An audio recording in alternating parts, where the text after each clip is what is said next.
Hello everyone, स्वागत है आपका आज की क्लास में। आज हम साइकोलॉजी यानी मनोविज्ञान के अंदर बात करने वाले हैं अभिवृद्धि और विकास को लेकर, यानी ग्रोथ एंड आपका डेवलपमेंट, इसके बारे में बात करेंगे आज। लास्ट एंड फास्ट रिवीजन में हम बात करने वाले हैं क्या, ग्रोथ एंड डेवलपमेंट। देखिए, अगर ग्रोथ की बात की जाए, शॉर्ट में आपने समझना है, आपका डेवलपमेंट एक ब्रॉड एरिया है और आपका यानी कि व्यापक है, और जो आपका ग्रोथ है वो एक संकीर्ण शब्द है।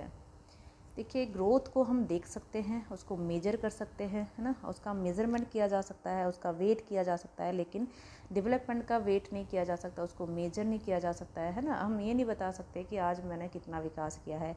अगर मैं बात करूँ यहाँ पर कि जैसे अगर वृद्धि का मैं एग्जांपल दूँ, जैसे आपके टीथ का आना, टिप तो आ गए लेकिन उनमें कितनी मजबूती आई है वो डेवलपमेंट के ऊपर डिपेंड करता है। जैसे अगर किसी बच्चे का हाथ है, हाथ उसका आ गया है, मान लो, है ना, उसका हाथ आ चुका है, लेकिन उस हाथ का काम कितना अच्छे से वो कर लेता है, वो क्या कहलाता है आपका विकास। लेकिन हाथ का बनना क्या कहलाता है आपका वृद्धि कहलाता है। यानी कि अगर छोटा सा मैं एग्जांपल आपको दूं कि दांतों का आना क्या कहलाता है, वृद्धि कहलाता है, और दांतों में मजबूती का आना क्या कहलाता है आपका, तो विकास का ये एक पार्ट हो जाता है। इस तरीके से समझना आपने कि अभिवृद्धि क्या होता है और विकास क्या होता है। जैसे मैं बहुत सारे स्कूल खोल दूँ, ठीक है, वो क्या होगी, अभिवृद्धि होगी, यानी ग्रोथ होगी है, लेकिन उसके अंदर क्वालिटी कुछ भी नहीं है, तो वो क्या हो गया आपका डेवलपमेंट हो गया। इस तरीके से आप देखेंगे कि वृद्धि और विकास क्या चीज़ रहती है। सबसे पहले देखिए यहाँ पर, अभिवृद्धि कोशिकाओं में होने वाली वृद्धि है, जबकि विकास व्यक्ति के सभी पक्ष होते हैं, जैसे शारीरिक, मानसिक, संवेगात्मक, नैतिक, यानी कि सभी प्रकार के जो हमारे पक्ष होते हैं, एस्पेक्ट होते हैं, इन सभी का ये सूचक होता है। आगे देखिए, अभिवृद्धि और विकास की प्रक्रियाएं उसी समय प्रारंभ हो जाती है जब बच्चा गर्भ में आता है ना। ये प्रक्रियाएं उसके जन्म के बाद भी चलती रहती है। इसके फलस्वरूप विकास की विभिन्न अवस्थाओं से वो गुजरता है, जैसे उसकी शारीरिक है, मानसिक है, सामाजिक विकास है, इन सब से उसका जो विकास होता जाता है। थोड़ी सी यहाँ पर बात कर लेते हैं कि फ्रैंक जी क्या कहते हैं वृद्धि को लेकर। इन्होंने कहा है कि जो वृद्धि है वो कैसी है, कोशिकीय गुणात्मक वृद्धि है। ठीक है, याद रखिएगा, यहाँ पर गुण में वृद्धि हो रही है आपकी वृद्धि के अंदर, लेकिन विकास में दोनों होता है, गुणात्मक भी होता है और मात्रात्मक भी होता है। अब यहाँ पर हरलोग जी क्या कहते हैं कि विकास अभिवृद्धि तक ही सीमित नहीं है, इसकी बजाय इसमें प्रौढ़ावस्था के लक्ष्य की ओर परिवर्तन का प्रगतिशील क्रम निहित होता है। विकास के परिणामस्वरूप व्यक्ति में नवीन विशेषताएं और नवीन योग्यताएं प्रकट होती है। अगला यहाँ पर क्या कहता है कि अभिवृद्धि जो शब्द है, इसका प्रयोग अगर देखें हम लोग, तो शरीर व उसके अंगों के भार यानी वेट, आकार में वृद्धि के लिए किया जाता है। इस वृद्धि को मापा या तोला जा सकता है, जैसा कि अभी मैंने आपको बताया कि ग्रोथ क्या होता है बच्चा, इसको हम देख सकते हैं, इसको मेजर कर सकते हैं हम लोग, इसको माप तोल सकते हैं कि आज कितना वेट बढ़ा है, आज इसका साइज कितना हुआ है, तो ये चीज़ हम यहाँ पर मेजर कर सकते हैं। लेकिन अगर डेवलपमेंट की बात करें तो यानी कि इसका संबंध अभिवृद्धि से अवश्य है, लेकिन जैसे हड्डियों की लंबाई में वृद्धि होती है तो ये बढ़कर या विकसित होकर मजबूत व पुष्ट होते हैं। तो यानी जो मजबूती और पुष्ट जो आता है वो क्या कहलाता है आपका, वो डेवलपमेंट का पार्ट यहाँ पर हो जाता है। नेक्स्ट देखिए क्या कहता है यहाँ पर कि जो आपकी वृद्धि है वो क्या होती है, अंतर थोड़ा सा समझेंगे आप लोग। यहाँ पर देखिए, शारीरिक अंगों में होने वाली वृद्धि का सूचक होती है। दूसरी बात, निश्चित आयु तक चलती है, फिर कुछ समय के बाद ये रुक जाती है। ये क्या होती है, संख्यात्मक होती है, यानी संख्या में हम इसको काउंट भी कर सकते हैं, और मात्रात्मक होती है। अगला है कि अभिवृद्धि का मापन किया जा सकता है और इसका क्षेत्र जो होता है वो सीमित होता है। मैंने जैसा अभी बताया आपको कि जो डेवलपमेंट है वो एक ब्रॉड एरिया है, और उसके अंदर एक छोटा सा क्या आपका जो ग्रोथ है वो एक छोटी सी टर्म है, यानी इसका क्षेत्र कैसा होता है, सीमित होता है। आगे देखिए, विकास में अगर मैं बात करूँ, विकास क्या है, तो विकास एक सार्वभौमिक प्रक्रिया है, यानी कि सब जगह ये प्रोसेस चलता है। और विकास जो होता है वो जीवन पर्यंत चलने वाली, यानी कि लाइफ टाइम में चलता रहता है, कभी कम है कभी ज़्यादा है। विकास संख्यात्मक और मात्रात्मक, इसके साथ साथ ये क्या होता है, गुणात्मक भी होता है। क्वालिटेटिव और क्वांटिटी, यानी क्वांटिटी भी इसकी रहती है और क्वालिटेटिव भी होता है। ये कौन सा आपका विकास। अगर आप बात करें कि विकास को अनुभव किया जा सकता है, यानी कि इसको केवल हम क्या कर सकते हैं, फील कर सकते हैं, और इसका जो एरिया होता है वो कैसा होता है, व्यापक होता है। नेक्स्ट है कि व्यक्ति के व्यवहार में नित्य होने वाले परिवर्तन में विकास को देखा जा सकता है। थोड़े बहुत चेंज आते हैं उसमें, उसको देख सकते हैं हम लोग। आगे देखिए कि वृद्धि और विकास आंतरिक और बाहरी प्रक्रिया है जो वंशक्रम और वातावरण में सर्वाधिक प्रभावित होते हैं। नेक्स्ट यहाँ पर बात करते हैं कि इसके जो अभिवृद्धि और विकास को लेकर सिद्धांत, ये मोस्ट इम्पोर्टेंट आता है कि यहाँ से पूछा जाता है कौन सा विकास का सिद्धांत है या नहीं है। देखिए बच्चे, सबसे पहला आता है निरंतरता का सिद्धांत। देखिए जो विकास होता है वो निरंतर चलता रहता है। विकास यानी जीवन यानी कि लाइफ टाइम चलने वाला एक प्रोसेस होता है। नेक्स्ट क्या बोलता है कि विकास दर की भिन्नता का सिद्धांत, यानी कि विकास की दर अलग अलग होती है। कोई बालक है उसमें अलग अलग अवस्थाओं में विकास का जो एक रेट होता है, रेशो होता है, वो अलग अलग होता है। शैशव में मानसिक विकास बहुत तेज गति से होता है लेकिन बाद में धीरे धीरे क्या हो जाता है, कम हो जाता है। तीसरा सिद्धांत क्या है कि व्यक्तिक विकास दर की भिन्नता का सिद्धांत, यानी कि कहें अगर सेम एज वाले भी है कोई बालक तो उनमें भी विकास की दर क्या होती है, अलग अलग। व्यक्ति का मतलब होता है कि अलग अलग जो पर्सनैलिटीज़ होती है उनमें भी विकास की दर क्या रहती है, अलग अलग यहाँ पर रहती है। आगे क्या होता है यहाँ पर कि जो हरलोक महोदया वो क्या कहती है कि जो समान आयु स्तर के बालक होता है उनका बौद्धिक विकास क्या होता है, अलग अलग होता है यहाँ पर। ठीक है, तो यानी कि हरलोक महोदया कहती है कि चाहे किसी की एज एक जैसी भी है तब भी विकास तो अलग अलग देखा जा सकता है। उसका जो इंटेलिजेंस डेवलपमेंट है वो अलग अलग यहाँ पर रहता है। वैसे तो फिजिकल भी अलग अलग होता है, कोई लंबा हो जाता है, कोई छोटा रह जाता है ना, हर चीज़ में यहाँ पर अलग अलग रहता है। अगला क्या कहता है कि अगला सिद्धांत है विकास में एकरूपता का सिद्धांत। एकरूपता का मतलब क्या है यहाँ पर, देखिए कि सभी प्राणियों का विकास क्रम समान होता है। जैसे अगर बात करें एग्जाम्पल की, तो जब बच्चा पेट में होता है तो सबसे पहले उसके सिर का निर्माण होता है। ऐसा तो नहीं कि जो इंडिया का है उसके पहले पैर बन जाएंगे और जो अफ्रीका का है उसका पहले सिर बन जाएगा। यानी एकरूपता का मतलब ये है कि सबका जो विकास होता है वो एक ही रूप में होता है। आगे यहाँ पर अगर देखें तो शारीरिक से गत्यात्मक की ओर होता है, यानी कि पहले शरीर से होता है फिर उसकी गतिविधियाँ आने लग जाती है। अगला यहाँ पर क्या कहता है सिद्धांत, पांचवा, विकास का एकीकरण का सिद्धांत। यानी एकीकरण का मतलब क्या होगा बच्चे कि संपूर्ण अंगों का संचालन पहले बच्चा करता है, यानी कि सारे अंगों का प्रयोग करता है, उसके बाद वो अलग अलग अंगों का प्रयोग भी यहाँ पर सीख जाता है। आगे देखो, ये बहुत इंपॉर्टेंट विकास का मस्तकोद्मुखी सिद्धांत है। इस सिद्धांत के अनुसार बालक का शरीर का विकास कैसे होता है। मस्तकोद्मुखी का मतलब आपका सेफेलोकोडल, या फिर सेफेलोकोडल इसको कह सकते हैं आप, सेफेलोकोडल। ठीक है, यानी कि सबसे पहले क्या होता है यहाँ पर सिर बनता है, फिर उसका नीचे वाला पार्ट बनेगा, फिर धड़ बनेगा, फिर सिंपल रखना, सिर बनता है, फिर धड़ बनता है, फिर आपका पैर बनता है, यानी सेफेलोकोडल, उसको ही हम क्या बोलते हैं, मस्तकोद्मुखी यहाँ पर कहते हैं। दूसरा आता है दिशा का सिद्धांत, यहाँ पर कि कैसे होता है, सिर से पैर की ओर भी, इसी को कहा गया मस्तकोद्मुखी। यानी कि किसने कहा था, कुप्पू स्वामी ने कहा था कि विकास की दिशा कैसे होती है, सिर से पैर की ओर होती है। देखिए बच्चों, अगर मैं यहाँ पर बात करूँ, एक होता है सेफेलोकोडल, एक होता है प्रॉक्सिमोडिस्टल। प्रॉक्सिमोडिस्टल। सेफेलोकोडल का मतलब समझ आ गया, यानी सिर से पैर की ओर विकास होना, और प्रॉक्सिमोडिस्टल का मतलब होता है अंदर से बाहर की ओर, ऐसे, यानी कि केंद्र से सिरों की ओर। केंद्र यानी पहले मान लो आपकी रिब्स बन, यानी कि जो आपकी रीढ़ की हड्डी है वो बनेगी, फिर धीरे धीरे बाकी जो हड्डियाँ होती है वो बनना यहाँ पर शुरू हो जाती है। यानी कि केंद्र से सिर, यानी कि केंद्र से आपका किसकी ओर, किनारों की ओर बनना यहाँ पर शुरू हो जाता है। सिरों का और मतलब यहाँ पर क्या है कि किनारों की ओर यहाँ पर बनना शुरू हो जाता है। ये आगे देखिए, विकास का परस्पर संबंध का सिद्धांत, मतलब कि जो आपका विकास है वो एक दूसरे के साथ इनका अनूठा संबंध रहता है। ठीक है, परस्पर संबंध का सिद्धांत भी यहाँ पर आपका देखने को मिलता है। अगला देखो क्या कहता है, यहाँ पर एग्जाम्पल भी दिया गया है, जैसे शारीरिक विकास का गत्यात्मक विकास के साथ साथ मानसिक विकास का भाषाई के साथ। जैसे अगर शरीर की बात करें तो शरीर का संबंध किससे होता है, गत्यात्मक से होता है। मानसिक की अगर बात करें तो इसका भाषा से होता है। समाज की अगर बात करें तो इसका संबंध किससे होता है, नैतिक से होता है। और यही सारे के सारे क्या होते हैं, आपके एस्पेक्ट भी होते हैं विकास के। और एक विकास श्रेष्ठ है तो दूसरा भी यहाँ पर श्रेष्ठ ही रहेगा। अगर देखो, गति का सिद्धांत अगर बात करें तो एक विकास दूसरे विकास के साथ परिपक्वता प्राप्त होने पर यह क्या हो जाता है, आपका वृत्तुलाकार गति प्रदान करता है। थोड़ी सी बात करते हैं यहाँ पर कि जो वृद्धि और विकास है इस पर वंश और वातावरण का दोनों का ही इफेक्ट पड़ता है।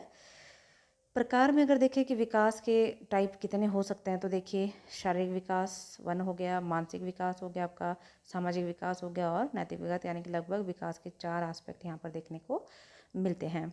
ठीक है। देखिए यहाँ पर मैंने अभी संबंध बताया आपको कि शरीर का संबंध किससे होता है, गतिविधियों से, और मानसिक का संबंध भाषा से, और समाज का संबंध आपका नैतिक से, और संवेगात्मक यानी आपके इमोशंस जो होते हैं इसका जुड़ा होता है, सामवेगिक विकास इसका संबंध यहाँ पर रहता है। आगे भी बात करूँ कि अवस्थाएं क्या क्या होती है। देखिए सबसे पहली 4 अवस्थाएं मेनली पढ़ी जाती है किसके अंदर, CDP में यानी चाइल्ड डेवलपमेंट में, चाइल्ड डेवलपमेंट साइकोलॉजी में हम 4 अवस्थाओं का अध्ययन मेनली करते हैं। तो यानी गर्भाधान, इसका समय लगभग कितना होता है, 280 दिन होता है, यानी 9 महीने 10 दिन रह सकता है यहाँ पर।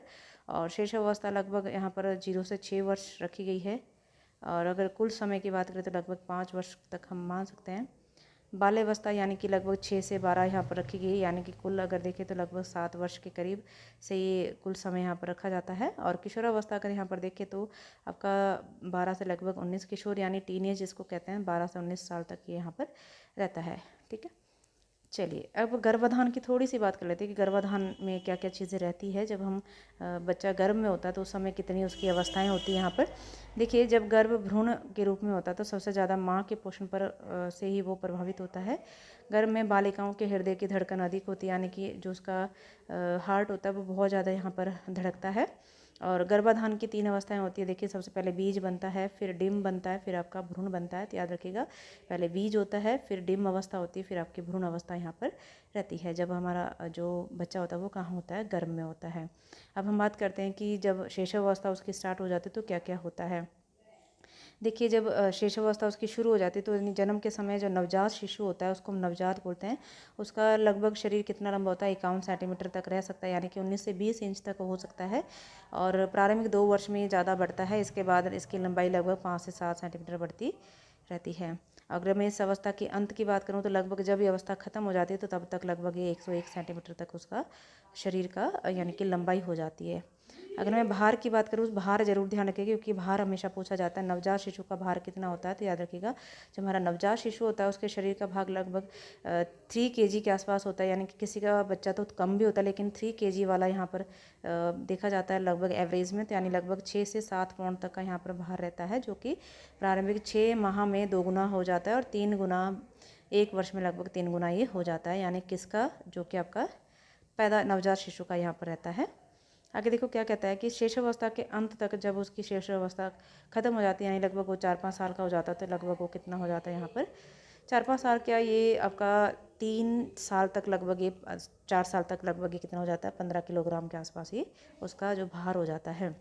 अगर मैं यहाँ पर सिर के आकार की बात करूँ कि उसका जो मस्तिष्क का भार होता है वो कितना होता है, तो जन्म के समय जो नवजात शिशु के सिर का आकार शरीर के आकार का लगभग 1/4 होता है, यानी कि 22% होता है।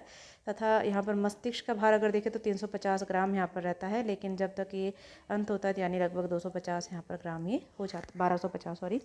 यानी कहने की बात ये कि लगभग शैशवावस्था में उसका मस्तिष्क पूर्ण रूप से यहाँ पर बन चुका था। जो आपकी बाकी की 2 अवस्थाएं होती है वहाँ पर लगभग ये आपका 10% ही बचता है जो यहाँ पर रहता है। देखिए यहाँ पर नोट भी बना रखा है कि शैशवावस्था के अंत तक बालिक बालिकाओं के सिर का आकार और मस्तिष्क का भार एक प्रौढ़ व्यक्ति की तुलना में 90% यहाँ पर हो जाता है। 90% उसके मस्तिष्क का यहाँ पर विकास यहाँ पर देखने को मिलता है।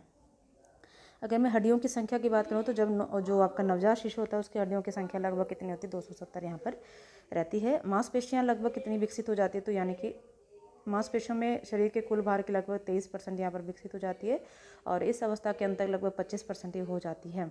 हृदय की धड़कन की बात करें तो लगभग 140 पर मिनट यहाँ पर रहती है जब बच्चा जन्म ले लेता है, और बाद में घटकर धीरे धीरे कितनी हो जाती है, तो 72 यहाँ पर ये रह जाती है, 100 के बाद ये 72 रह जाती है।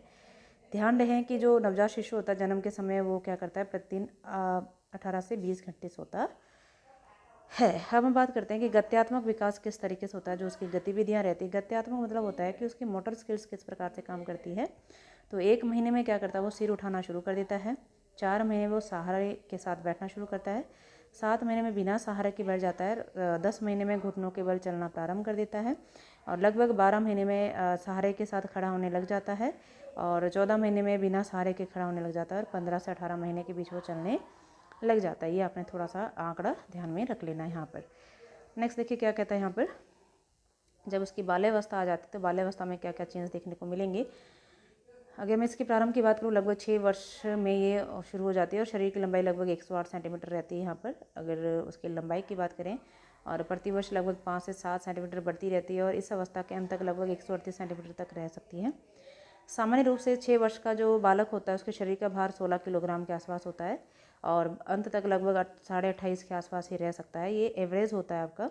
अगर मैं सिर के आकार की बात करूँ तो बाल्यावस्था के अंत तक लगभग वो 1300 ग्राम तक हो जाता है और बाल्यावस्था के अंत तक सिर का आकार और मस्तिष्क का भार जो होता है एक प्रौढ़ व्यक्ति की तुलना में 95 यहाँ पर हो चुका होता है। अगर बाल्यावस्था में बात करें कि मांसपेशियों का भार कितना होता है, लगभग 33% ये विकसित हो चुकी होती है और हृदय की धड़कन लगभग यहाँ पर 85 हो जाती है। 85 का मतलब 100 के आसपास यहाँ पर रहती है। 85 भी करेक्ट आंकड़ा यहाँ पर नहीं है, लगभग 100 के आसपास यहाँ पर रहती है। आगे देखिए श्वसन प्रक्रिया यानी कि बाल्यावस्था के अंत तक वैसे तो 100 से कम ही रहती है क्योंकि धीरे धीरे 72 तक ये पहुँच जाती है आपकी हृदय की धड़कन।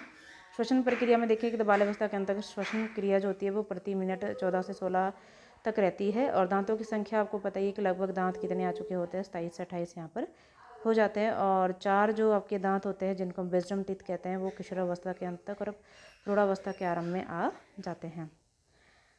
अब देखो व्यय संधिकाल होता है बाल्यावस्था के अंत और किशोरावस्था का जो प्रारंभ होता है उसे हम क्या कहते हैं, व्यय संधिकाल कहते हैं।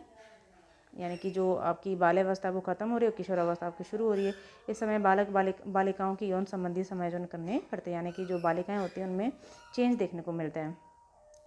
किशोरावस्था में अगर बात करें तो बालिकाएं 16 वर्ष और बालक 18 वर्ष की आयु तक अधिकतम किशोर जो अवस्था है वो प्राप्त कर लेते हैं। यहाँ पर लंबाई की बात करें तो बालिकाओं की लंबाई बाल्यावस्था के अंत तक और बालक की लंबाई किशोरावस्था के प्रारंभ तक अधिक बढ़ जाती है। भार देखिए अगर इस एडोलेसेंस की बात करें तो यहाँ पर लगभग 47 से 48 किलोग्राम होता है और बालिकाओं के शरीर का भार लगभग 42 से 44 यहाँ पर किलोग्राम रहता है। नेक्स्ट यहाँ पर बात करते हैं कि सिर का आकार या भार कितना हो जाता है, तो लगभग 1300 से लेकर 1400 ग्राम तक यहाँ पर रहता है, इतना ही होता है भार। अगर मैं लड़कों की बात करूँ तो वो उनका लगभग कितना ज़्यादा रहता है आपका 50 या अगर लड़कियों का 1250 है तो लड़कों का 1300 रहता है, 1300 है तो 1350 रहता है। मस्तिष्क का यहाँ पर लिखा गया कि मस्तिष्क का भार लगभग कितना होता है, 1350 यहाँ पर रहता है। ये एवरेज ही मान सकते हैं आप लोग। अगर 1350 मेल का है तो फीमेल का लगभग कितना होता है, 1300 रहता है, 50 यहाँ पर कम रहता है। हड्डियों की संख्या की बात करें तो लगभग हड्डियाँ अभी कितनी हो चुकी होती है, 206 यहाँ पर हो चुकी होती है। मांसपेशियाँ का लगभग कुल भार की 45% यहाँ पर विकसित हो जाती है। ध्यान रहे कि जो किशोरावस्था का अंत होता है बालक बालिकाओं के समस्त ज्ञानेंद्रियाँ और कर्मेंद्रियाँ पूर्ण रूप से विकसित हो चुकी होती है। मानसिक विकास में अगर बात करें यहाँ पर तो मानसिक विकास में व्यक्ति का वातावरण का ज्ञान प्राप्त करता है और वातावरण के साथ अपने आप को एडजस्ट करने का प्रयास करता है और वातावरण में परिवर्तन लाने का प्रयास भी यहाँ पर करता है। और भाषा, चिंतन, तर्क, जिज्ञासा आदि मानसिक विकास के यहाँ पर पहलू शुरू हो जाते हैं। शिशुअवस्था में देखिए कुछ यहाँ पर एक आंकड़ा बनाया गया है कि क्या क्या क्रियाएं वो करता है। 1 माह के अंदर आवश्यकता पूर्ति के लिए वो जोर से आवाज़ करता है, जैसे हाथ पैर को फेंकना। 2 महीने में क्या करता है, प्रकाश और ध्वनि के प्रति आकर्षित होता है, चमकीली वस्तुओं को ध्यान से देखता है। 3 महीने में अपनी माँ को पहचानने लग जाता है। 4 महीने में अपने परिचितों को देखकर मुस्कुराने लग जाता है। 6 में अपना नाम समझने और सुनी हुई आवाज़ का अनुकरण करता है। 8 महीने में अपनी रुचि की वस्तु के साथ खेलना, उसे छीनने पर रोने प्रारंभ कर देता है। ज़मीन पर वे वस्तुओं को उठाना, है ना, ज़मीन की वस्तुओं को उठा लेना। 10 महीने में लगभग आसपास का वातावरण को पहचानता है। 1 वर्ष का छोटे छोटे शब्दों को बोलना, दूसरे व्यक्तियों के साथ कार्यों का अनुकरण करता है। 2 साल में 2-3 शब्दों को सरल वाक्य बोलना, अपना नाम बता देता है, जैसे है ना, शरीर के अंगों की ओर संकेत करता है। 3 साल में बच्चा क्या करता है, 5-7 शब्दों के वाक्य को बनाना और उनको दोहराना सीख जाता है। 4 साल में छोटे बड़ों को समझाना, 10 तक गिनती गिनना। ये भी चलो आजकल के बच्चे तो वैसे और ज़्यादा एडवांस हो गए, लेकिन उस समय का आंकड़ा यही है कि 5 वर्ष में लगभग वो बड़े बड़े वाक्यों को बोलना शुरू कर देता है, रंगों की पहचान भी कर लेता है और छोटे बड़े भाई बहन के में भी अंतर यहाँ पर करना सीख जाता है। और 6 वर्ष में क्या करता है, 15 से 20 तक गिनती याद कर लेता है। वो तो बच्चे पता नहीं कितनी, है ना, 1000 तक भी पढ़ लेते हैं, ऐसा नहीं है। 6 साल का बच्चा तो 3 साल में जब बच्चा को स्कूल में डाल दिया जाता है तो उसी समय वो हर चीज़ को सीख लेता है। सरल प्रश्नों को उत्तर देना यहाँ पर सीख जाता है। 7 वर्ष में क्या करता है, छोटी छोटी घटनाओं का वर्णन, जैसे वस्तु और समानताएं असमानताएं बता देता है। 8 साल में क्या करता है, छोटी छोटी कविताएं कहानियाँ याद कर लेता है और प्रतिदिन का साधारण समस्याओं का समाधान भी कर लेता है। 9 साल वाला ही बहुत इंपॉर्टेंट है, पूछा गया था कि कब उसे समय, दिन और दिनांक का पता चल जाता है ना, दिनांक क्या है, दिन कौन सा है। 10 साल में क्या करता है, पूर्ण गति से बोलना, सही तरीके से निरीक्षण करना, तार्किक चिंतन करना सीख जाता है। और 11 वर्ष में कठिन शब्दों की व्याख्या करता है। जिज्ञासा और तर्क शक्ति का यहाँ पर अधिक विकास होता है। 12 साल में क्या होता है, तर्क के माध्यम से कठिन समस्याओं का यहाँ पर क्या करता है, वो समाधान करना शुरू कर देता है। थोड़ी सी किशोरावस्था में क्या होता है, यहाँ पर देखिए कि मानसिक विकास 16 वर्ष की आयु तक उसका पूरा हो चुका होता है। और साथ में क्या होता है कि किशोरावस्था में लक्षण दिखाई देते हैं, जैसे वो दीवा स्वप्न देखते हैं, कल्पना शक्ति यहाँ पर अधिक होती है, शब्द भंडार उसका बहुत ज़्यादा हो चुका था, भाषा में कूटकरण करना प्रारंभ कर देता है, रुचियाँ उसकी व्यापक होती है ना, और अपनी रुचि का एरिया वो ढूंढना शुरू कर देता है। समाज में उसका क्या दायित्व रहता है, समाज के अंदर मतलब समाज हम किसे कहते हैं कि उस प्रक्रिया को कहते हैं जिसके माध्यम से व्यक्ति समाज में अपने आप को एडजस्टमेंट करता है। अब हम परिस्थितियों के अनुसार अपनी इच्छाओं और आवश्यकताओं पर नियंत्रण करता है, उसके लिए उत्तरदायी अपने आप को वो रिस्पॉन्सिबल समझता है। अब मैं बात करती हूँ कि शैशवावस्था में सामाजिक विकास प्राथमिक अभिकरणों के माध्यम से होता है। प्राथमिक अभिकरण के माध्यम कौन कौन होते हैं यहाँ पर, जैसे अनौपचारिक शिक्षा होती है आपकी जो घर में दी जाती है, परिवार, इसमें कौन कौन आते हैं, माता पिता है ना, और घर परिवार आते हैं, आस पड़ोस आता है, इसको हम क्या बोलते हैं यहाँ पर प्राथमिक अभिकरण बोल सकते हैं। बाल्य अवस्था में कैसा होता है, सामाजिक द्वितीय अभिकरण के माध्यम से होता है। द्वितीय अभिकरण का मतलब यहाँ पर क्या आपका, जैसे विद्यालय है, खेल का मैदान है, और सामाजिक सांस्कृतिक संस्थान की जो कुछ चीज़ें रहती है वहाँ से वो सीखता है। तो यानी कि सेकेंडरी क्या होता है आपका, तो विद्यालय वगैरह होता है, प्राइमरी क्या होता है आपका, तो परिवार रहता है यहाँ पर। सामाजिक विकास में कुछ लक्षण दिखाए जाते हैं, जैसे बाल्यावस्था में टोले की भावना होना, यहाँ पर सामाजिक स्वीकृति की चाह होना, बहिर्मुखी व्यक्तित्व होना, यौन विवेक गुण आना, है ना, उत्तरदायित्व, सहयोग, सद्भावना, सहनशीलता इत्यादि के गुण आना, समलैंगिक मैत्री भावना होना। अगर किशोरावस्था में बात करें ये चीज़ कैसे होती है, तो यानी समाज में क्या होता है किशोरावस्था के अंदर, यहाँ पर संवेगात्मक विकास का प्रभाव पड़ता है, उसके इमोशन में बहुत ज़्यादा चेंज देखने को मिलते हैं। और दल की भावना होती है, विषम लिंगी, अगर वो मतलब लड़का लड़की को यहाँ पर मैत्री बनाना यानी मित्र बनाना चाहता है, समूह के प्रति उनकी भक्ति भावना होती है, विद्रोह की भावना रहती है कहीं ना कहीं, और समाज स्थायित्व की भावना होती है, सामाजिक प्रदर्शन की भावना होती है, मन तरंग होता है, मन भटकता रहता है, आत्म सुरक्षा होता है, व्यवसाय चयन में रुचि होती है, वीर पूजा होती है ना, और आत्मगौरव की यहाँ पर भावना रहती है। अब देखिए इमोशन की अगर बात करें कि इमोशन जो शब्द है आपका वो कैसे बना है। इमोशन देखिए ई और मोशन से बना है। ई का मतलब होता है इनर और मोशन का मतलब होता है मोवियर, है ना, अंग्रेजी के इमोशन से बना है। अब देखो ई का मतलब क्या होता है, इनर, मतलब अंतर्निहित विचार, और मोवर का मतलब होता है गति प्रदान करना या उत्तेजित, उसको क्या करना मतलब एग्रेसिव करना। संवेग मतलब व्यक्ति के विचारों और भावों को गति प्रदान करना। वुडवर्थ क्या कहते हैं कि संवेग एक गत्यात्मक प्रक्रिया है जो स्वयं व्यक्ति को महसूस होते हैं तथा सामने वाले को ज्ञानेंद्रियों में खिंचाव के माध्यम से नजर आते हैं। मैकडुगल ने अपने ये बहुत इंपॉर्टेंट है, कितने सिद्धांत इन्होंने बताए थे, 14 प्रकार के इन्होंने संवेग यहाँ पर रखे थे विलियम मैकडुगल ने। इनको सारों सबको आपको देखना होगा कि जब भय नामक संवेग आता है तो क्या चीज़ रहती है। देखिए भय होता है तो पलायन वाली या भागने वाली स्थिति आ जाती है। जब क्रोध वाला संवेग जागता है तो युयुत्सा होती है यानी युद्ध करने की होती है। घृणा आता है तो निवृत्ति यानी छुटकारा वाला। आश्चर्य होता है तो जिज्ञासा वाली भावना पैदा होती है। वात्सल्य होता है तो यानी कि शिशु प्राप्ति की इच्छा यानी शिशु के प्रति प्रेम वाली भाव आता है। विषाद या विवाद रहता है तो शरणागति वाली भावना आ जाती है। कृति भाव होता है तो रचनात्मकता यहाँ पर देखने को मिलती है। अधिकार होता है तो संचय वृत्ति रहती है यानी कि हम हर चीज़ को अपने पास इकट्ठा करना चाहते हैं। एकांकीपन होता है तो समूह की भावना होती है यहाँ पर। कामुकता रहेगी तो काम भावना आएगी, है ना। आत्मा भी ज्ञान होता है तो आत्मगौरव की भावना यहाँ पर रहती है। आत्महीनता रहेगी तो दैन्य भावना या दीनता रहेगी। भूख होगी तो भोजन की यहाँ पर इच्छा रहेगी। और आमोद प्रमोद होता है तो मनोरंजन या हास्य यहाँ पर रहता है।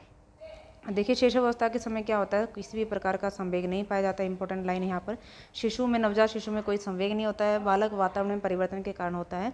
और वातावरण में परिवर्तन की इस क्रिया को हम क्या कहते हैं, उत्तेजना कहते हैं। और कहते हैं कि जब बच्चा पैदा होता है सबसे पहले उसके अंदर क्या पाया जाए, उत्तेजना नामक संवेग पाया जाता है। हरलोक ने कहा था कि 1 माह में संवेग बनना प्रारंभ होता है और 24 माह की आयु तक सभी प्रकार के संवेग उसमें आ जाते हैं, जो हमने ऊपर अभी लगभग 14 प्रकार के संवेगों को देखा है।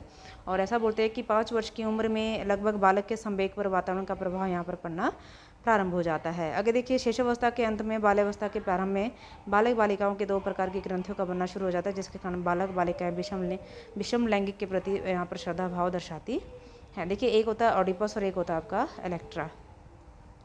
ये बहुत इंपॉर्टेंट होती है जब शैशवावस्था खत्म होने वाली होती है लगभग, यानी कि शैशवावस्था के आसपास ही ये ग्रंथि आती है। याद रखिएगा ऑडिपस ग्रंथि के कारण क्या होता है, बालक अपनी माता से प्रेम करता है। और इलेक्ट्रा नामक ग्रंथि के कारण क्या होता है, पिता से, यानी कि लड़कियां जो होती है वो पिता के प्रति यहाँ पर प्रेम रखती है। ठीक है, आगे देखिए यहाँ पर ध्यान है कि बालकों की अपेक्षा बालिकाओं में ईर्ष्या अधिक पाई जाती है। ये भी बात इंपॉर्टेंट है।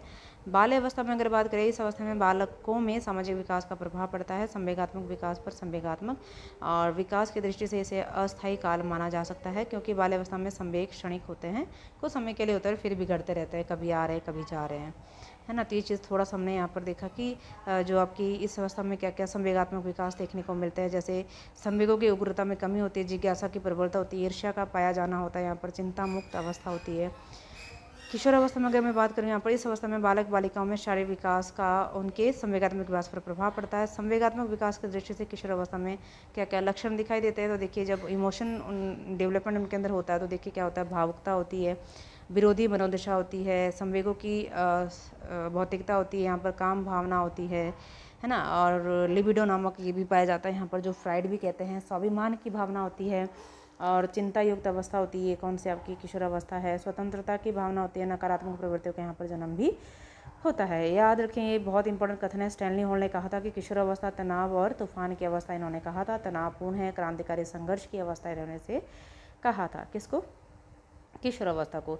संवेगों को प्रशिक्षित करने की क्या क्या विधियाँ हो सकती है, जैसे दमन है, मानसिक व्यस्तता है या परिश्रमशीलता है, और मार्ग या शोधन है, और रेचन है। या रेचन यानी कि वर्तमान में यह विधि सबसे सर्वोच्च मानी जाती है, रेचन वाली, है ना, कि भाई हम उसका क्या कर सकते हैं, समाधान भी कर सकते हैं। अब देखिए संज्ञानात्मक विकास के कुछ यहाँ पर सिद्धांत मैंने रखे हैं। देखिए क्या कह रहा है यहाँ पर। जीन पियाजे ने बालक के मानसिक विकास के विभिन्न पहलुओं, तर्क, चिंतन, भाषा, जिज्ञासा, निर्णय, नियंत्रण इत्यादि का अध्ययन करके अपने यह सिद्धांत का प्रतिपादित किया था, और इसके लिए इन्होंने स्कीमा शब्द का प्रयोग किया था। कल वाली क्लास में मैंने आपको बताया था स्कीमा क्या रहता है, पिछली क्लास में हम देख चुके हैं इस चीज़ को।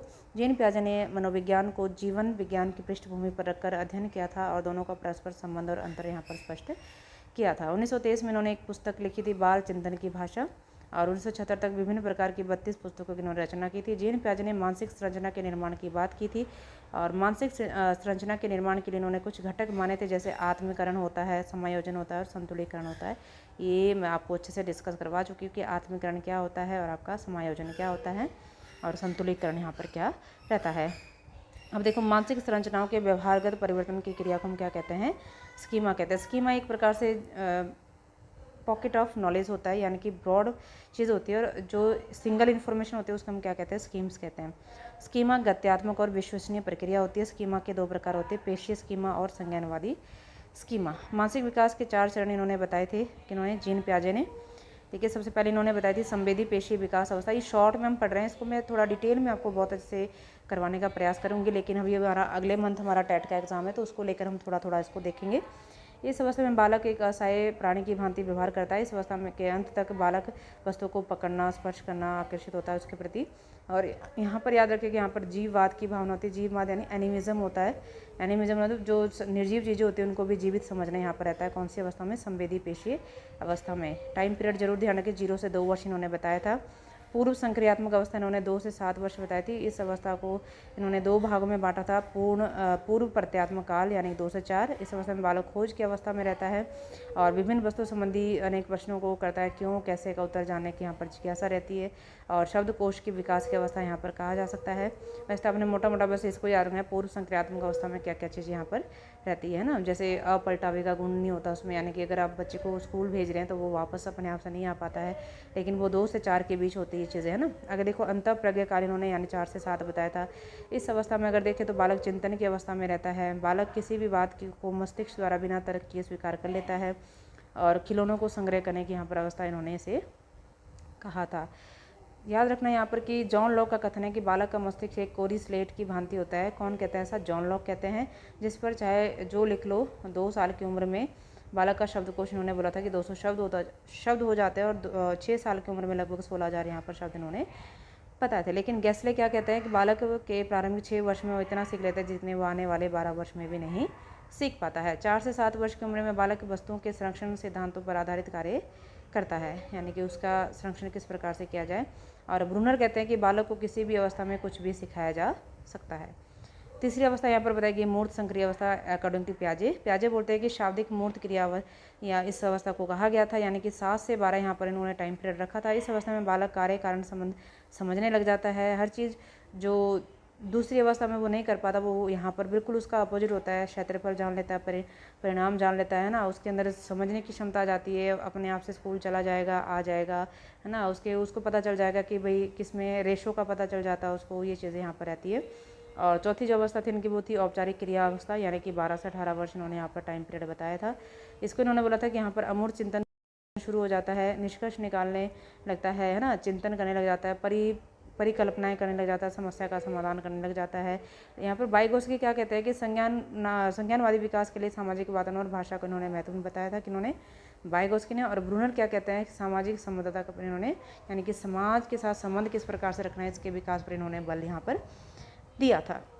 ठीक, कुछ चीज़ हमने देखी है कि थोड़ा सा प्याजे को लेकर, और उसके ऊपर दूसरे लोगों ने क्या कहा, ये चीज़ हमने यहाँ पर रखी है।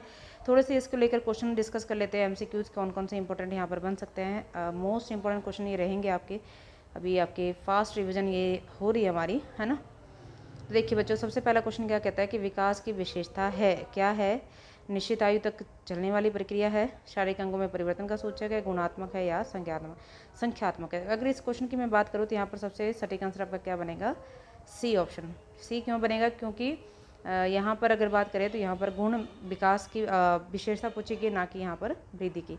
आगे देखो, किशोरावस्था को क्रांतिकारी तूफान की अवस्था किसने कहा था, अभी हमने डिस्कस किया, यह कहा था आपका किसने, स्टैनली हॉल ने कहा था। विकास के संदर्भ में गलत कथन कौन सा होता है, सार्वभौमिक प्रक्रिया है, सही है। वर्तुलाकार होती है, ये भी सही है। दिशा कैसे होती है, सिर से पैर की ओर होती है, ये भी सही है। विशिष्ट से सामान्य की ओर होती है, ये गलत है। सामान्य से कैसे होती है, विशिष्ट होता है, तो इसका डी ऑप्शन बिल्कुल सही हो जाएगा। अगला कहता है कि अभिवृद्धि और विकास प्रभावित होता है किससे, हेरिडिटी, एनवायरनमेंट या फिर दोनों से, तो दोनों से होगा ये। गर्भकाल की अवस्थाएं नहीं हैं, देखिए बीज होता है, डिम होता है, भ्रूण होती है, पिंपस यहाँ पर नहीं आएगी। 3 अवस्थाएं मैंने आपको बताई थी। आगे देखो, गर्भ में संतान सर्वाधिक प्रभावित होता है किससे, माँ के स्वास्थ्य से, माँ के पोषण से, और पूर्वज से या फिर वंशक्रम से, तो यानी कि जो माँ खाती है उससे वो सबसे ज़्यादा यहाँ पर इफेक्ट होता है। आगे देखिए, शारीरिक विकास का अनूठा संबंध किससे होता है, शारीरिक विकास का संबंध बताना तो गत्यात्मक विकास से ये होता है, अभी हमने डिस्कस किया था ऊपर। ठीक है, नेक्स्ट देखो क्या कहता है, गर्भ में सर्वप्रथम निर्माण होता है, तो गर्भ में सबसे पहले क्या बनता है, तो अभी हमने बात की थी, सिर बनता है, फिर धड़ बनती है, फिर आपका पैर बनता है। जन्म के समय नवजात शिशु का भार कितना होता है, मोस्ट इंपॉर्टेंट क्वेश्चन रहता है ये, लगभग कितना होता है, 3 kg, यानी 6 से 7 पाउंड का बच्चा यहाँ पर रहता है। किस आयु के बालक को समय दिन दिना की, ये क्वेश्चन पूछा भी गया है, ये सारे बहुत इंपॉर्टेंट क्वेश्चन ये पूछे जा चुके हैं। बालक को समय दिन दिनांक और क्षेत्रफल संबंधी विकास का पता चल जाता है, तो याद रखिएगा 9 वर्ष के बालक को ये सारी चीज़ें अच्छे से पता हो जाती है। अगला देखिए, बालक के सिर का और मस्तिष्क का सर्वाधिक विकास किस अवस्था में होते थे, अभी हमने बात की थी, शेषावस्था में सारा रहता है। अगला देखो क्या कहता है, अधिकांश मनोवैज्ञानिक के अनुसार बालक के मस्तिष्क का पूर्ण विकास कब हो जाता है, लगभग 16 वर्ष तक ये आपका कंप्लीट हो जाता है, मस्तिष्क का उसका पूरा विकास। तो 16 वर्ष तक लगभग सभी ने यहाँ पर बताया था कि लगभग 16 वर्ष के आसपास ये सारा का सारा यहाँ पर कंप्लीट हो जाता है। नेक्स्ट क्वेश्चन देखो क्या कहता है यहाँ पर, हड्डियों की संख्या सर्वाधिक कब पाई जाती है, तो याद रखिएगा सबसे ज़्यादा जो पाई जाती है हड्डियों की संख्या वो कब पाई जाती है, तो यहाँ पर अगर देखें तो कहीं ना कहीं शेषावस्था में सर्वाधिक पाई जाती है, लेकिन कहीं ना कहीं बाल्यावस्था भी कुछ लोग रखते हैं, लेकिन अपने शेषावस्था को यहाँ पर ध्यान में रखना है। बालक अपनी माँ को पहचाना प्रारंभ कर देता है कब, लगभग 3 माह के अंदर। बालक जमीन पर और अपनी पसंद की वस्तुओं को उठा लेता है, उसके अनुसार बालक की आयु लगभग कितनी हुई, तो लगभग 8 से 9 महीने का होता है जब वो जमीन पर चीज़ों को उठाता है। एक बालक पड़ोसी के घर पर अपनी माँ की गोद में खेलता हुआ सो जाता है, उसकी माँ द्वारा बालक को पड़ोसी के यहाँ बिस्तर पर सुलाते हुए वह रोना प्रारंभ कर देता है, उसके अनुसार बालक की आयु लगभग कितनी होगी जब वो रोना शुरू कर देता है यहाँ पर, तो यानी लगभग वो कितना हो सकता है, लगभग 10 महीने का यहाँ पर हो सकता है, 10 माह। नेक्स्ट क्वेश्चन देखिए, कहते हैं बालक दूसरों के कार्य का अनुकरण करने लग जाता है, तो ये लगभग कब होगा, तो लगभग ये 1 साल के अंदर होता है। बालक मुख्य रंगों की पहचान कर लेता है कब, लगभग 5 साल के आसपास। शेषावस्था का काल यहाँ पर क्या रहता था, यहाँ पर इन्होंने 5 से 6 वर्ष तक का रखा था शेषावस्था का काल। अगला देखो क्या होता है यहाँ पर, किस घटक की ओर बालक सर्वप्रथम आकर्षित होता है, किसकी ओर सबसे पहले वो अट्रैक्ट होता है, तो याद रखिएगा वो प्रकाश की ओर सबसे ज़्यादा क्या होता है, अट्रैक्ट होता है। और बाल्यावस्था की विशेषता क्या नहीं है, बाल्यावस्था में संवेगों की उग्रता नहीं होती, तो इसकी विशेषता नहीं है बच्चे। यहाँ पर उत्तरदायित्व की भावना भी आती है, सामाजिक स्वीकृति भी चाहते, जिज्ञासा भी यहाँ पर प्रबल होती है। टोली की अवस्था कौन सी है, शेषावस्था, बाल्यावस्था है, किशोरावस्था, तो याद रखिएगा यहाँ पर बाल्यावस्था को हम क्या कहते हैं, टोलिक की अवस्था कहते हैं। आगे देखिए, सामाजिक विकास का सर्वोच्च प्राथमिक अभिकरण कौन सा होता है, परिवार होता है उसका, यानी कि घर या परिवार। तो घर और परिवार में अगर चूज करना पड़ता है आपने घर को ही चूज करना है यहाँ पर। आगे देखिए क्या कह रहा है यहाँ पर क्वेश्चन नंबर 24, चिंता मुक्त 24 किशोरावस्था में सामाजिक विकास प्रभावित होता है किससे? तो उपरोक्त सभी में से होगा। क्यों? क्योंकि देखिए शरीर भी उसमें बहुत सारे चेंज आएंगे, मानसिक विकास में भी चेंज आता है और संवेगात्मक विकास में भी यहाँ पर परिवर्तन देखने को मिलता है। आगे देखिए चिंता मुक्त अवस्था कौन सी होती है? यहाँ पर शेषावस्था होती है, बाल्यावस्था होती है, किशोरावस्था या फिर वृद्धावस्था। तो लगभग कहीं ना कहीं आपकी बाल्यावस्था यहाँ पर चिंता मुक्त अवस्था मानी जाती है। बालक बालिकाओं को सर्वाधिक समायोजन करना पड़ता है किस अवस्था में? तो याद रखिएगा यहाँ पर वय संधि काल में, जो कि आपकी बाल्य काल खत्म हो रहा होता है, किशोरावस्था आपका स्टार्ट हो रहा होता है, तो यहाँ पर ऐसा करना पड़ता है। सर्वाधिक सामाजिक विकास कब होता है? तो याद रखिएगा बाल्यावस्था में सर्वाधिक सामाजिक विकास यहाँ पर बच्चे के अंदर होता है। ए ऑप्शन इसका बिल्कुल सही होगा। 28 क्या कहता है? सामाजिक स्थायित्व और प्रदर्शन की भावना पाई जाती है कब? यानी कि लगभग किशोरावस्था में। बालक और बालिकाएं जो होती हैं वो किशोरावस्था प्राप्त कर लेती है। बालिकाएं जो होती है वो कब मैच्योर हो जाती है? लगभग 16 साल में, और बालक आपके 18 साल में हो जाते हैं। बालिकाओं की लंबाई कब बढ़ती है ज़्यादा? तो यानी कि कब बढ़ती है? तो यानी लगभग बाल्यावस्था के अंत तक। ठीक है, आगे देखिए दिवा स्वप्न और भाषा के कूटकरण की अवस्था कौन सी होती है? तो लगभग आपकी किशोरावस्था इसे माना जाता है। दिवा स्वप्न देखता है बच्चा यहाँ पर। समलैंगिक मैत्री की भावना कब होती है? तो समलैंगिक मैत्री की भावना आपकी किस में होती है? याद रखना समलैंगिक यानी समान लिंग वाले लड़का लड़के के साथ ही दोस्ती करेगा और लड़की लड़की के साथ ही दोस्ती करेगा, तो बाल्यावस्था में होता है। यहाँ पर होता है विषम लिंग, यानी कि किशोरावस्था में क्या करता है यहाँ पर बालक बालिका के साथ दोस्ती करना चाहता है और लड़की आपके लड़के के साथ यहाँ पर दोस्ती करना चाहती है। आगे देखो संवेग कितने प्रकार के होते हैं? तो अकॉर्डिंग टू हम यहाँ पर किसके हिसाब से रखेंगे? मैकडोगल के हिसाब से कितने होते हैं? तो आपके 14 प्रकार के उन्होंने संवेग बताए थे। मैकडोगल ने संवेगों का वर्गीकरण किस सिद्धांत के अनुसार, मतलब उस सिद्धांत का नाम क्या देते हैं उन्होंने? मूल प्रवृत्ति का सिद्धांत इन्होंने नाम दिया था। आगे देखिए जन्म के समय नवजात शिशु रोता है भूख के कारण, पीड़ा के कारण, भय के कारण या फिर श्वसन की तकलीफ के कारण। तो यानी कि जब उसका जन्म हो रहा होता है ना, उस समय वो क्यों रोता है? क्योंकि एकदम से उसकी जो श्वास वाली वो चीज़ होती है उस तकलीफ के कारण वो रोता है। तो यानी डी ऑप्शन इसका बिल्कुल सही हो जाएगा। अगला देखिए किस आयु तक बालक के सभी प्रकार के संवेग आ जाते हैं? तो लगभग 2 वर्ष तक यहाँ पर ऐसा माना जाता है कि सभी प्रकार के संवेग यहाँ पर देखने को मिलते हैं। अगला देखो क्वेश्चन नंबर 37, शिशु के संवेगों पर वातावरण का प्रभाव पड़ने लगता है? तो यानी कि 5 वर्ष में। शेषावस्था के अंदर किस ग्रंथि के प्रभाव के कारण बालिका अपने पिता के प्रति श्रद्धा भाव रखती है? तो याद रखना लड़कियों में कौन सी होती है? इलेक्ट्रा, और लड़कों में कौन सी होती है? ऑडिपस। ठीक है, हाँ नेक्स्ट क्वेश्चन है संवेगात्मक दृष्टि से अस्थायी काल किसको माना जाता है? तो याद रखिएगा बाल्यावस्था को माना जाता है अस्थायी काल, है ना। ये झूठ की अवस्था भी होती है, कहीं ना कहीं बच्चा यहाँ पर झूठ बोलना भी शुरू कर देता है। और अगला देखो बाल्यावस्था में बालक बालिकाओं के सामाजिक विकास की महत्वपूर्ण भूमिका किसकी होती है? तो शिक्षक और विद्यालय की। क्रोध संवेग के कारण उत्पन्न प्रवृत्ति कौन सी होती है? तो क्रोध के कारण क्या पैदा हो जाता है हमारे अंदर? तो युयुत्सा यानी युद्ध करने की इच्छा यहाँ पर हो जाती है। अगला क्वेश्चन क्या कहता है बच्चे? क्वेश्चन नंबर 42, बालक बालिका अपने जीवन में किसी अन्य को आदर्श के रूप में स्वीकार करते हैं, ये किस अवस्था में होता है? किसी को हम अपना आदर्श बना लेते हैं तो ये हमारा किशोर अवस्था में होता है। जैसे कोई महात्मा गांधी को बना लेता है तो आदर्श, है ना, कोई भी हो सकता है, किसी का आइडल हो सकता है, कोई अपने टीचर को बना लेता है, तो ये चीज़ें कब होती है? तो लगभग किशोर अवस्था में ही रहती है। अगर देखिए क्या कहता है सामाजिक प्रदर्शन के अवसर पर प्रतिकूलता के कारण बालक बालिकाओं में कौन सी भावना उत्पन्न होती है? तो लगभग ये विरोधी मनोदशा यहाँ पर उत्पन्न हो जाती है। आगे देखिए जो समान आयु स्तर के बालक बालिका होते हैं उनके बौद्धिक स्तर में भिन्न भिन्न होती है। कथन किसने कहा था कि जो एक जैसे आयु वाले बालक होते हैं लेकिन फिर भी उनका जो बौद्धिक लेवल है वो अलग अलग होता है, ये कहा था आपका हरलोक महोदया ने। आगे क्या कहता है संवेगों को प्रशिक्षित करने की किस विधि का प्रयोग करने के लिए बालक दमित प्रवृत्ति धारण करते हैं? तो यानी कि विरोध वाली। नेक्स्ट क्वेश्चन आपका आत्मगौरव की भावना सर्वाधिक पाई जाती है? तो यानी कब पाई जाती है आत्मगौरव की भावना? तो 13 से 19 साल में ये पाई जाती है।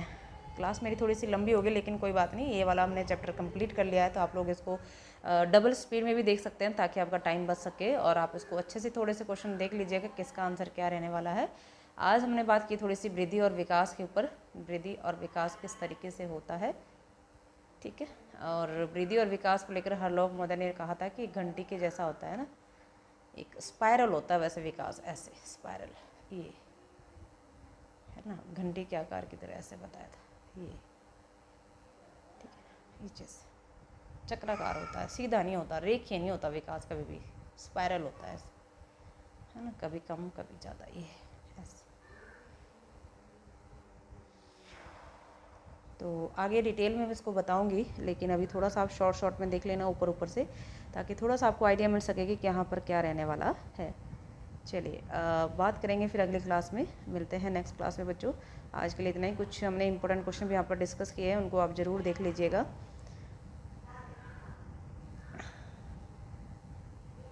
तो आज के लिए इतना ही। अगली क्लास में हम लर्निंग को लेकर थोड़ी सी बात करने वाले हैं। ठीक है, तो थैंक यू।